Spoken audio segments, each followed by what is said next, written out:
It is officially week 1, and here are the best 20 stashes for the fantasy football season. Ideally, when you guys are stashing players this time of year, we learn about them quickly. We want to know exactly what we have so that we can churn the waiver wire like all great fantasy players do. So while I could just sit here and list backup running backs, handcuffs, I want to focus on the guys that you can pick up, stash in case they become the elite pickups in those first couple weeks of the season. And if they don't, you'll pivot to those guys come week 2, come week 3, come week 4 that are the better pickups. So I will go through a handcuff tier list at the end of this video just to showcase to you guys who some of the best backup running backs are in case you do want to burn a bench spot on one of those guys. But the best 15 short-term pickups at the wide receiver and running back position. We're going to kick that off right now, and then we'll go through the quarterbacks and tight ends. And keep in mind, I'm going in the order in which I would set my waiver claims. So the first guy I talk about is the one that I believe in the most. Second guy, third guy, so on and so forth. If the first guy's not available or if you don't get him,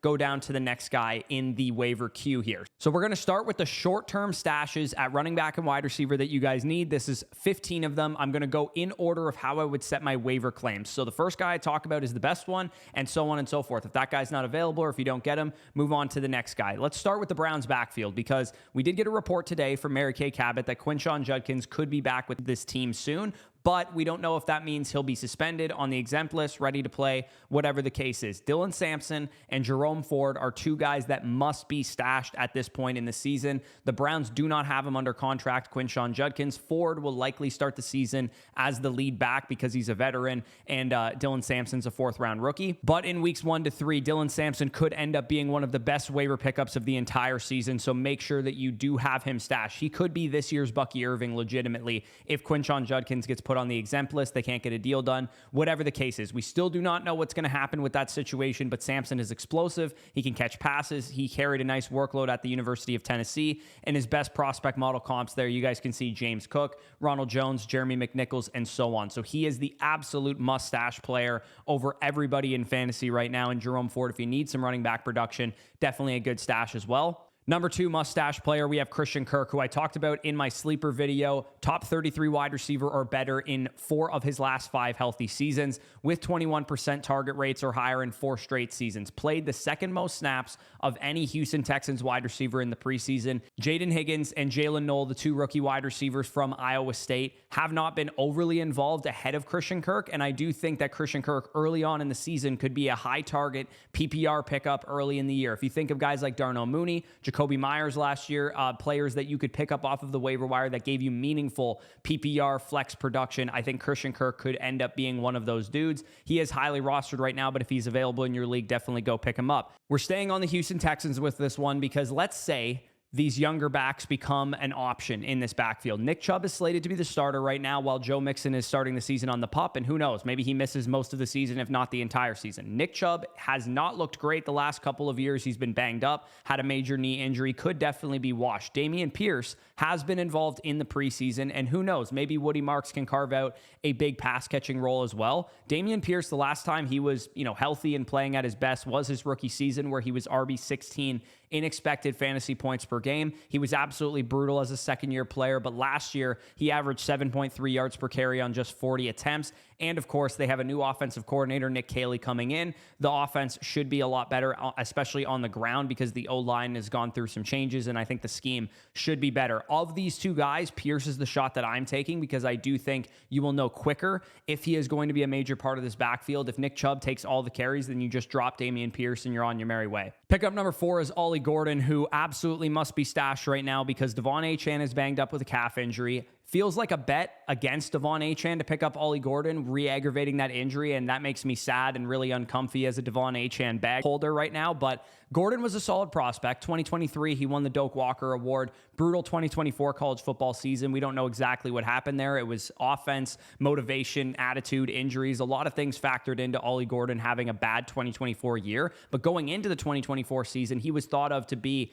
a top 3 running back in the class, along with like Amarian Hampton and Judkins and Gentry and T and those guys, Ollie Gordon was right up there with them. In fact, I had him ranked ahead of Hampton and Judkins going into that season. The Dolphins' run scheme can definitely elevate players, and I do think even a 30-year-old Raheem Mostert, we saw him finish top 12 in points per game just 2 years ago, could have a standalone role in this backfield even if Devon Achane doesn't go down. And at the very least, he's a high-priority handcuff to stash right now in case we get some bad news about Devon Achane. It's not out of the range of outcomes that he re-aggravates that injury as much as that would hurt me as an Achane bag holder. Let's talk about Xavier Legette, because Xavier Legette is the number 5 stash right now. He was a raw prospect coming out of South Carolina last year, but in year 2, he could take a step because Jalen Coker is on IR now with an injury. Adam Thielen was traded to the Minnesota Vikings. Other than T-Mac, Tedero McMillan, there are no other established pass catchers in this offense, and Xavier Legette, as a former first-round pick, could be a top 2 wide receiver on this team, and I do think that Bryce Young could have a breakout season,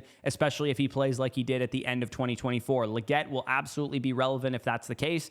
Did not post great reception perception numbers as a rookie, just a 35th percentile win rate against man, 26th percentile win rate against zone. But again, year 1 to year 2, I could see a big jump out of Legette. I did actually like his prospect profile a lot more than most, but I do recognize that he is a little bit riskier. But again, you'll know what you have right away in Xavier Legette. You'll be able to drop him pretty quickly if he's nothing for you. Number 6 mustache player is Troy Franklin, second-year wide receiver out of the University of Oregon for the Denver Broncos. Troy Franklin is actually the best day 3 prospect in the model's history. Going back to 2016, our prospect model, if you guys are not dynasty players, we've talked about this all offseason. He was young, he was raw, he was undersized, but he was hyper-productive as an early declare coming out of the University of Oregon. In the preseason, he played the 3rd most snaps of any wide receiver with the first-team offense. The Broncos traded away Devon Vele. Marvin Mims has not been a reliable every-down outside wide receiver, and outside of Cortland Sutton, we do have the shower narrative here that Bo Nix and Troy Franklin played together in college. They teamed up for 2,200 yards and 23 touchdowns at the University of Oregon in those 2 years. Team's been hyping Troy Franklin up. Apparently, he's added some size because he was really undersized last year. Devon Vele has been traded. Troy Franklin supposedly going to be the team's starting slot receiver. Him and Vele were apparently vying for that job, and that would be huge for Franklin, knowing that with Bo Nix's accuracy over the middle and the fact that he's a little bit of a conservative quarterback, you definitely would love to see Franklin be able to stretch the field vertically and that kind of thing. We saw him in the preseason catch two nice big touchdowns in preseason week 2, so I feel pretty confident that Troy Franklin could take a step forward this year, be very fantasy relevant, and could be one of the biggest adds of the first couple weeks of the season, as could be Elic Ayomanor, wide receiver of the Tennessee Titans, the rookie wide receiver from Alberta. Shout out to Canada. Ayomanor has quickly ascended up the depth chart. According to most beat reporters and the usage, he is clearly the number 2 receiver in that usage behind Calvin Ridley. He was a solid prospect, even though he fell to the 4th round. That had a lot to do with medicals because he tore his ACL his sophomore season. If I might remind you, if you guys don't follow college football, he put up a 285-yard game on Travis Hunter in Colorado just 2 seasons ago, 1 year removed from that torn ACL. And his best prospect model comp is actually Amon-Ra St. Brown. So he has a chance to be a really, really solid option. I had him ranked as a top 7 wide receiver in the 2025 NFL draft, and he appears to be a great candidate to be one of the biggest pickups in fantasy football come weeks 1 to 3, and he's available right now in basically 80% of leagues.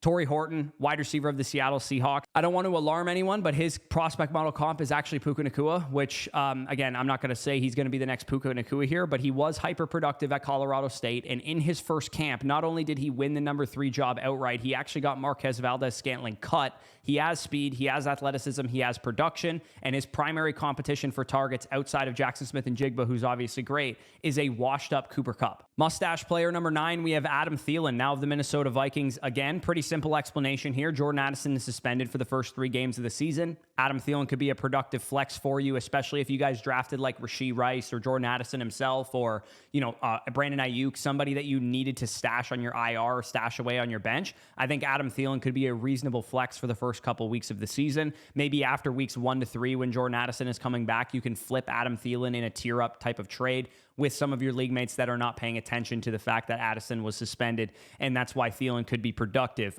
Mustache player number 10, at wide receiver and running back is Romeo Doubs. Jayden Reed supposedly is about to play through a Jones fracture in his left foot. Now, I love Jayden Reed, but that definitely does not bode well for his ability to probably stay on the field. Most docs are concerned about it on Twitter right now. Matthew Golden is also a rookie. I wouldn't be shocked if Romeo Doubs is a top 36 wide receiver for the first month of the season, and he is in a contract year, so I actually really like him as an early season pickup, an early season stash. Again, part of the appeal about hitting on these early season guys is that you can sell the unknown factor in trades. Like, let's say, for example, you want to tier up at running back. You want to go from Isaiah Pacheco to Kenneth Walker, who's maybe started out slow. You can use a pickup like Romeo Doubs, a pickup like Adam Thielen to maybe get those deals done. Mustache number 11, I have the Cowboys backup running backs. Personally, for me, I like stashing Miles Sanders, but Jaydon Blue, of course, would be a great stash as well. As of now, Javonte Williams looks like he will be the starting running back, but I don't think anybody knows what this workload split is going to look like. On the off chance that we get surprised in week 1 or week 2, if you guys think back a couple years ago, Cam Akers was supposed to be the starter for the Rams,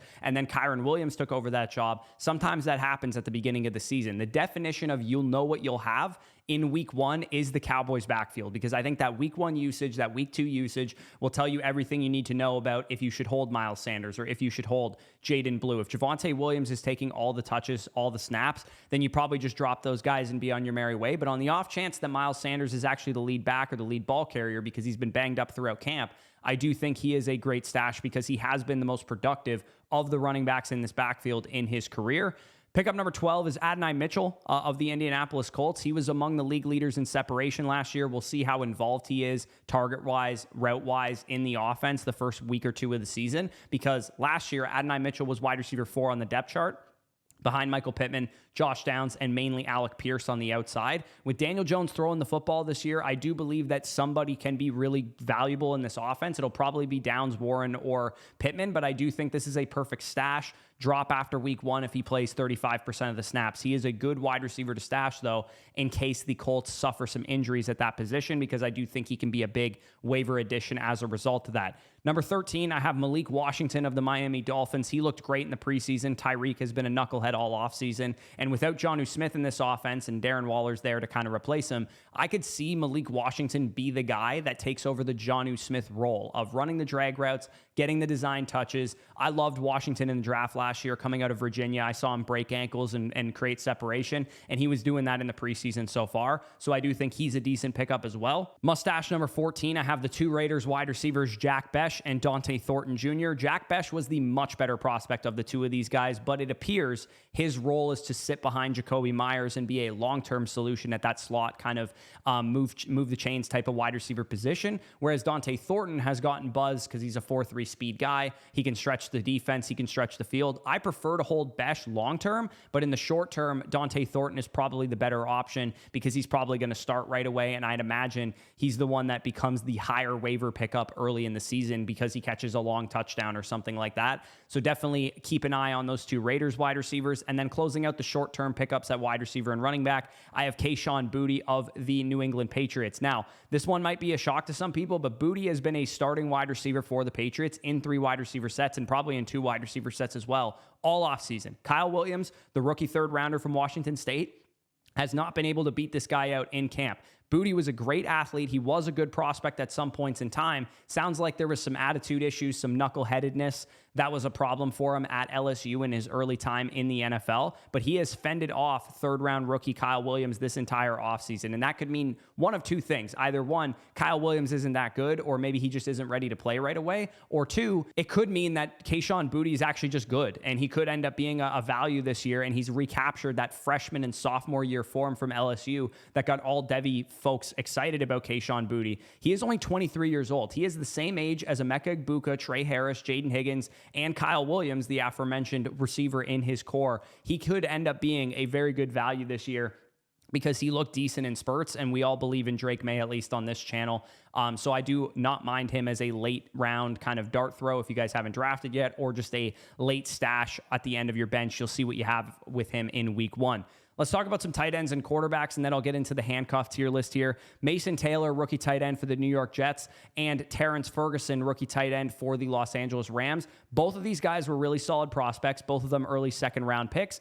Day 1 starters potentially at their positions. Mason Taylor could be the number 2 receiving target in the offense behind Garrett Wilson Wilson. And I would say, let's see early on in the season, what do the snaps look like for Mason Taylor? What do the snaps look like for Terrence Ferguson? Both of these guys have comps to like George Kittle, Ben Sinnott, Hunter Long, Gerald Everett, Cole Kmet, and others based on their prospect profile. Terrence Ferguson specifically has been reported to be the like number 3 receiver, movable chess piece in this offense for the Rams, who have been looking for a move tight end for a while. Jordan Rodriguez and others have reported that. So maybe he surprises with a big start to the year. Maybe Mason Taylor surprises with a big start to the year. Keep an eye on these guys. If you did not draft an early tight end, especially, and you're looking for some late round upside, you could stash these guys at the end of your bench as your second option. Isaiah Likely, same thing. I mean, he probably won't play week 1, maybe not week 2 or week 3 either. So maybe he's not the best option for the stash part of this. But if you can put out players into your IR spot, he makes a lot of sense, because what we know about the Ravens is this: they want to use a 2 tight end set. And what we also know about the Ravens is that they love Isaiah Likely. And if Mark Andrews were to ever get injured, this dude would be a 100% type of fab addition to your fantasy roster if anything happens to Andrews. So stashing him in case he's an early season play, or in case Mark Andrews gets banged up right away, he could end up being one of the biggest league winners in fantasy. And then Elijah Arroyo is the last guy that I have here, the rookie tight end for the Seattle Seahawks from the University of Miami. I was not a huge fan of the profile, admittedly, but he may start from day 1 in Seattle, and there's a role to be had there because, like I said, with Tory Horton, other than JSN, Cooper Kupp is a question mark. Horton himself is a question mark. It's possible Elijah Arroyo carves out a role for himself as well. And then some quarterbacks, in case you want to stash some of these dudes. We have Bryce Young, Daniel Jones, and Cam Ward. All 3 of these guys have mobile upside. We saw Bryce Young towards the end of the season running the football quite a bit. Daniel Jones, the last time he was a starter and healthy in 2022, was a top 12 quarterback because of what he could do with his legs, and now has better weapons. And then Cam Ward, the rookie quarterback, always just a mystery box. Let's see what the rookie can do. So those 3 guys, if you're looking for a stash late round quarterback, let's say you drafted Jared Goff or somebody a little bit safer, and you just want to throw somebody at the end of your bench in case they turn into something, either of those 3 guys makes sense for you to do that. And then long-term stashes, pivoting kind of into what the handcuff tier list looks like this year, because I know that a lot of you guys will probably want to earmark a spot or 2 of your bench to just stash the best handcuff available, because you never know. The starter ahead of them goes down, you might have an RB1 on your hands, an RB2 on your hands, whatever the case may be. So the handcuff tier list this year, I have it set by 4 different categories. Guys who would have RB1 upside if the starter ahead of them went down. Guys that would be high-end RB2s, kind of in my weekly rankings, if the starter ahead of them went down. Guys who would be more volume plays, but maybe would split some touches with another guy. And then guys that would probably be in running back by committees, although they would maybe be more valuable if the starter ahead of them went down. So RB1 upside handcuffs. Again, if any of the guys available in this tier are available in your league and you just want to stash them at the end of your bench, these are some of the best handcuffs in fantasy in the scenario in which the starter ahead of them goes down. How elite would they be for fantasy football? We saw this play out last year with a guy like Jordan Mason, who is also in this tier, because if Aaron Jones went down, he would end up being an absolute elite league winner. Same goes for Charbonnet and Montgomery, who are 2 of the best handcuffs in fantasy. Rashad White, who's been an RB1 before. If Bucky Irving went down, he has the pass catching upside and he can carry a big workload to be an awesome option as well. Tyler Algier, of course, we know if Bijan goes down, he is a great 1,000-yard rusher in his past as well. High-end RB2 upside handcuffs. These guys will probably be more widely available. Trey Benson, if anything happens to James Conner, he would be great. Ray Davis, same thing. James Cook goes down, he would be great. Brian Robinson, knowing that Christian McCaffrey is banged up normally, and he's an older running back with a lot of injury in his past, Brian Robinson could end up being a league winner. Ollie Gordon, who I talked about already. Braylon Allen, if anything happens to Brees. Tootin, Dowdle, Corum, DJ Giddens, Will Shipley, and Tajay Spears, who is currently on the IR right now, but once he comes back, would be a great handcuff to Tony Pollard. And then you have some of the volume plays here. As I talked about some of these guys in the video, Dylan Sampson, Dameon Pierce, and so on. Those guys are... There's a chance that they could be more than just a handcuff. But as of right now, assuming that, for example, Judkins is back, Dylan Sampson probably just a handcuff, or maybe Jerome Ford starts the season, Dylan Sampson just the handcuff. And then again, same with Dameon Pierce. Right now, he's the handcuff to Nick Chubb. But once Joe Mixon is back, he probably becomes less valuable. And even if Dameon Pierce were the starter, I think Woody Marks would be heavily involved. I think even if Sampson were the starter, I think that Jerome Ford would be involved. And same goes for pretty much everybody in this territory. But all of these guys are decent contingent upside plays if you're just rostering a second defense, or if you're just rostering a who cares tight end or quarterback that you can put on the waivers and then just stream later. And then the likely running back by committees, these guys are a lot less interesting. Only in deeper leagues would I be stashing them. Roshan Johnson / Kyle Menengai, Devin Neal, Keaton Mitchell, Raheem Mostert, Miles Sanders, and Jaydon Blue, like I said. If they end up being options for you, that's great. But for the most part, you're going to want to stash those higher end handcuffs, especially early on in the season, because they could end up being league winning pickups early on in the year. And we don't want to be tethering ourselves to stashing a bunch of handcuffs when there's going to be good pickups at the beginning of the season, especially. So as I was editing this video, I realized I should probably talk about some kickers and defenses as well. I don't do a whole lot of kicker and defense analysis. I basically just stream matchups. So if you guys want, you can check out draftsharks.com. They have a great adjusted fantasy points allowed tool. If you're looking for some of the best kicker pickups, you see Buffalo's kicker Tyler Bass, New England's kicker, Tampa Bay's kicker Chase McLaughlin, Houston's kicker Kaimi Fairbairn. A lot of good options here based on the first 3 weeks of the season. And then when we pivot over to defenses, you can see some of the easier schedules there. Pittsburgh's defense has a nice opening schedule. I like the Rams as a great pass rush. They have Houston with a bad offensive line, Tennessee with a rookie quarterback the first 2 games of the season. Of course, Denver's defense is going to be rostered. The Cowboys defense no longer without Parsons there. So probably not a great option, but the 49ers defense is decent. Patriots defense, some of the best defensive streamers and kicker streamers that you guys can pick up. Those were the mustache players for 2025. Week 1, we are underway, fellas. I'm very excited about it. We are finally done talking about hypothetical situations and upside and all this kind of stuff. We just get to see the games get played. Head on over to flockfantasy.com if you guys want to get our season pass. That will have you covered from everything from weekly rankings to help you with start sits, rest of season rankings to help you with trades. Use our trade calculator, use our My Teams feature to determine the holes on your roster, how to patch those holes, and so on and so forth. You do also get all of our draft guides if you do still have drafts coming up today, tomorrow, or Wednesday. So head on over to flockfantasy.com, use that promo code FSE to sign up for the season pass, just $34, and you get all the bonus content of all your favorite creators in the Flock League. Head on down to the link in the pinned comment to check that out. And check out the brand new Saquon Barkley Pick'em special that Underdog has going right now. If you guys want to get into the Pick'ems this year, head on over to underdogfantasy.com. Use the promo code FSE when you sign up. Get up to 50% deposit match on your first deposit up to $1,000. And when you make your first play of $5, you'll also get $50 in bonus funds to go along with. And make sure you're following us over on TikTok, Instagram, and those places, because we will be doing a ton of Pick'ems for every Thursday night game, Friday night game, Saturday game, Sunday night game, Monday night game, all of that stuff. We will cover you guys for Pick'ems for that. So make sure to check out Underdog, sign up using the promo code FSE. Like I said, both of those will be linked down below in the pinned comment. But with that being said, peace out, and I'll talk to you soon.